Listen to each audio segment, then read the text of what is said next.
আত্মহত্যা বা আত্মহনন একটি মূল্যবান জীবনের পরিসমাপ্তি। শুধুমাত্র 2022 সালেই 1,70,000-এর বেশি মানুষ আত্মহননের পথটি বেছে নিয়েছে, যেটি দাঁড়ায় প্রত্যেক ঘন্টায় 20টি মূল্যবান প্রাণ। এটি খুবই দুঃখজনক বিষয় যে ভারতবর্ষের যুবক যুবতীদের মধ্যে মৃত্যুর প্রধান কারণ হচ্ছে আত্মহত্যা। 2024 সালের এনসিআরবি পরিসংখ্যান বলছে যে 24 বছরের কম বয়সের স্টুডেন্টরা আত্মহত্যার পথটিকে এমনভাবে বেছে নিচ্ছে যে পড়ুয়াদের মধ্যে আত্মহত্যা একটি মহামারীর আকার ধারণ করে নিয়েছে, যেটি আমাদের পপুলেশন গ্রোথকেও পেছনে ফেলে দিয়েছে।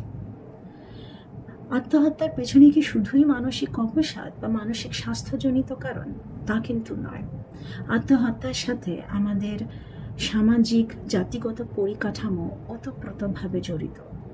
আর্থিক ক্ষয়ক্ষতি, ডিসক্রিমিনেশন, ভায়োলেন্স, অ্যাবিউজ, প্রফেশনাল বা ক্যারিয়ারগত প্রবলেম, পরিবারগত সমস্যা, অ্যালকোহল, সামাজিক বিচ্ছিন্নতা, এগুলো কিন্তু সবই একজন মানুষকে আত্মহত্যার পথে নিয়ে যেতে পারে।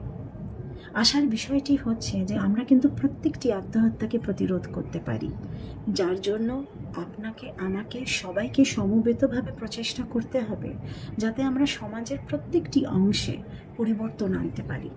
মনে রাখবেন, প্রত্যেকটি জীবন অসম্ভব মূল্যবান, আর এই জীবনের পরিসমাপ্তি যাতে আত্মহত্যা না হয় তার দায়ভার আপনার, আমার, সবার।